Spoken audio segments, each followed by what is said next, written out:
Hey gang, welcome to another episode of Hotel Jams. Tonight, I want to kind of deviate from some of the videos that I've done, and I want to talk to you about how to get certain sounds out of your amplifier and your guitar. And I want to talk about guitar tone and distortion tone, especially tonight. It's what we're gonna touch base on. And, I hear a lot of people say, I can't get a good sound, a good distortion sound out of my amp. And so there's a lot of reasons why that happens. One of those reasons is you just have a really crappy amp, or maybe you just don't have the settings kind of dialed in where to help you get the sound you're after. So I'm going to give you some pointers tonight on how to get the best sound out of your amplifier, whatever amp you have. It may not be the best amp in the world, but you know what? I think with some of these tips, you're going to be able to get a better sound. So let's dive right into that. So talk a little bit about the guitar first. So if you want to play like rock guitar, you want a lot of gain and overdrive or distortion. The humbucker pickup is really the ideal pickup for that kind of sound. It's got a little more gain to it than a single coil pickup, say in a Stratocaster, would give you. I actually wound these pickups to PAF specs for the most part. I like these pickups because they're not wound really hot. So I'm going to talk a little bit about pickups first. So when you buy a set of pickups to upgrade your guitar, and you buy a Seymour Duncan JB for the bridge and a JB, the jazz pickup for the neck, what you're essentially buying is pickups that are wound pretty hot. What I mean by that is the bobbins have coils of wire around them, and the more wire you put around the bobbin, the more resistance that the coil will generate. And when the voltage from the cable is passed through the pickup, through the coils, it tends to emphasize a lot of mid-range frequencies, which can kind of get muddy if you're not careful. So I like a PAF style wind, and the reason is it's not as hot a pickup, and the pickups can overdrive and distort. I've never found pickups that do that to be very pleasing sonically, but I do love a PAF pickup. In the 50s, Gibson's pickup winder, his name was Seth Lover, he was experimenting with single coil pickups and trying to get rid of the hum. And so he actually wound two coils in series with each other, but he put them out of phase with each other. He reversed them so that the hum would cancel each other out through the two coils. And they call that the humbucker pickup. That's where humbucker comes from. When you buck hum, you're trying to cancel it. So he applied for a patent probably in 57, maybe 58. And it took a little while for the patent to actually go through. So that's where the name patent applied for, or PAF, comes from. PAF pickup. So what he was doing, he really didn't wind the pickups with a lot of wire.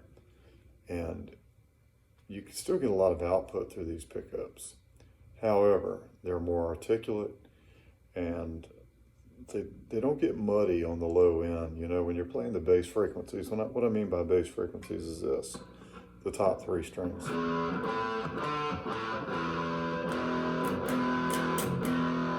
So those are your low frequencies. Now let's talk about the high frequencies, the bottom three strings. So those are your higher frequencies. They're not going to get muddy. Where you're going to get the muddy kind of sound is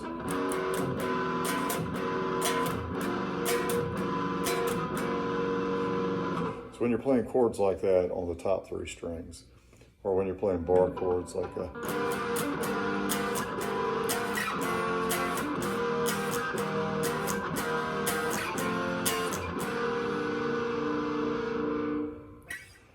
So that's where a PAF type of pickup is going to get you a better sound, and the reason is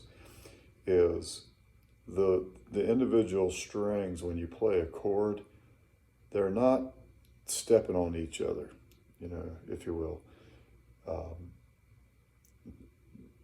A more powerful, a higher output pickup, those notes down there, they're going to crowd each other, and when they do, it's just not very pleasing to the ears. And a lot of guys will say, well, my guitar sounds really muddy, or my amp sounds muddy.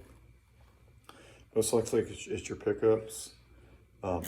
If you really want to improve that, get a set of, you know, PAF type pickups, put in your guitar. If you're a shredder, you'll love them. They're phenomenal. They will make you sound way better. Your chords will be clearer, even with a lot of heavy distortion, they'll be clear. So that's where it really starts. Your great tone comes from your pickups. Good potentiometers too. That's the you know, the volume controls. They're actually wired there inside of this cover here. You want to use, you know, good CTS potentiometers because they do enhance the quality. You also want to use the 50s wiring scheme that Gibson was using back in the day. Drop my pick here. Use the 50s wiring scheme, and the pickups will actually sound better, especially as you roll the tone controls back, you know, to kind of get a warmer tone. So, all right, now let's talk about the amp. So most amplifiers have what's called a tone stack, and the tone stack, let me digress here. So the amplifier actually creates a tiny voltage, about a 0.5 volt AC. And that voltage generated in the amp is actually passed through the cable into the guitar, through the pickups, okay? That's what makes an electric guitar electric, okay? Is these pickups and the signal being passed through the guitar cable into the pickups. All right, so now that signal goes back into the amp. And we amplify that signal by adding voltage and current to it. So, but we also want to shape the frequency of the music we're playing. So if like bass guitar, you might want a lot of low end. You're going to turn the bass knob up, maybe turn the treble and the mids down some. Or you might want to play with them to kind of get a sweet spot. It's the same thing with a guitar amp.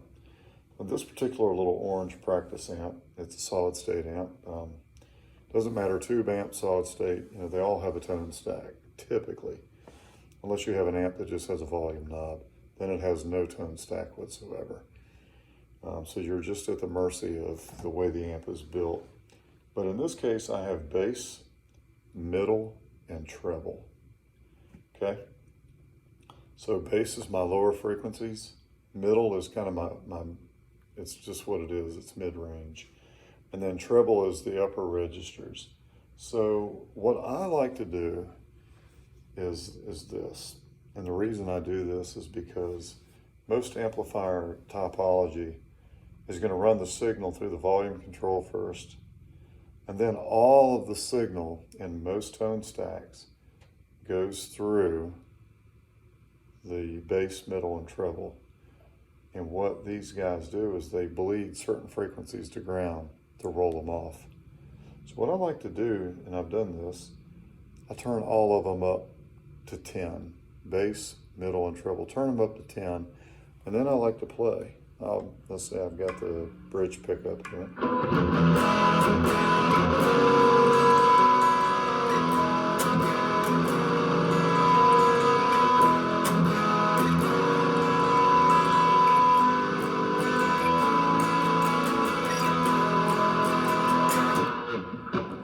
And I'll play for a little bit and I'll listen. And the key is to use your ears, trust them, and figure out what frequencies are a little too dominant in that. To me, the treble was a little dominant, so.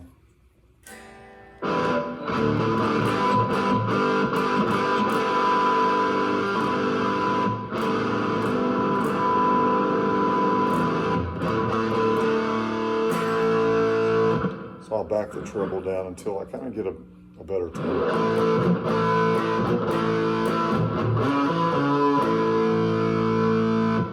Actually, I kind of like that tone right there. So just by backing off one tone control, I've actually found a pretty good sweet spot.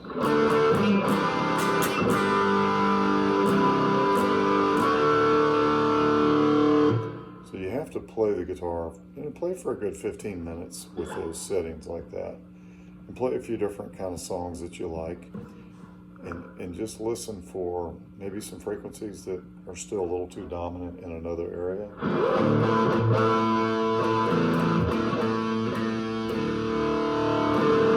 So that's the mid.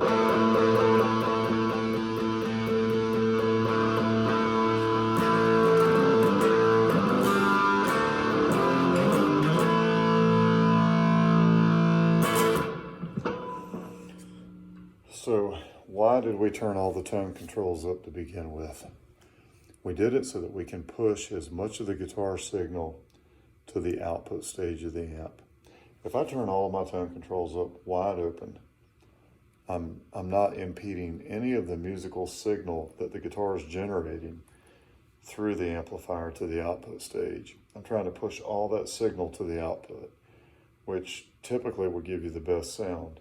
However, sometimes with the tone capacitors that are used, some values may not, tailor to your liking. So what you want to do then, like I say, have them all cranked up and back off. I hear a lot of people say, well, I turn them all down and then bring them up as I go. The problem is you sacrifice the full capability of the amplifier by doing that. So don't start with your tone controls down low, crank them wide open, and then back them off. If it's too much bass, back the bass off first. And as you start to get kind of a sweeter tone, you'll know where it's at. You'll know when the bass is dialed in, and then you might hear a little too much treble. Okay, so play it a little bit, play a few songs. Say, well, I've got too much treble. Back the treble down a little bit, and then play. And then if it's still too much, back it down a little more, play some more. Your ultimate goal is this, to have at least one of your tone controls dimed out on 10. Because you want to push as much signal through the preamp, which is where your tone stack typically resides. You want to push as much of that signal to the output stage. It is going to get you the best tone that you've ever heard out of your amplifier. So using that method, give it a try, leave a comment, and let me know how that worked out for you. Tell me the model of your amp, maybe a little bit about your guitar. I'm very interested in knowing these things. I do build vacuum tube amplifiers, and I also make pickups.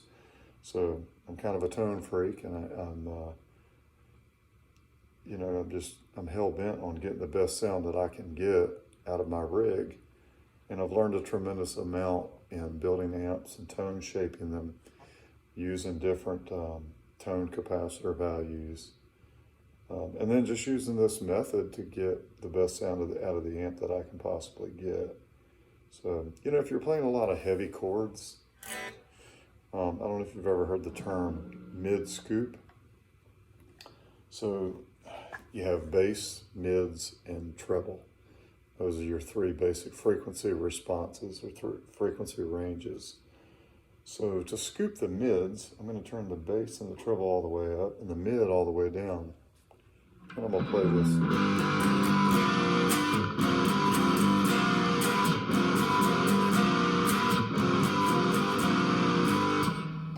So if you notice, you can really hear all the notes within the chord. Taking the mids out really helps to get you better articulation when you're using heavy distortion on a chord like that. Now I'm going to turn the mid all the way up and listen.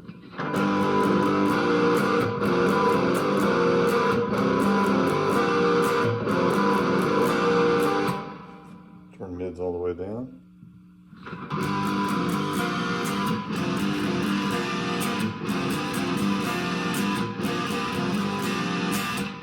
Big difference, huh? So, depending on the style you play, that's going to really dictate how you set your tone controls. Play with those controls and find that sweet spot. like I say, start with them all the way up and then back down the frequency that you hear too much of. And you're going to find that your amp is going to sound so much better using that method, because of the principle of your signal typically passes through the tone stack before going to the output stage. And especially on a tube amp, you're going to love it. You're going to be able to dial in and get a much better sound than what you're used to having. So don't throw your amp away just yet. Try this method first and see how it works. And please leave a comment. Thanks, guys. Have a good night.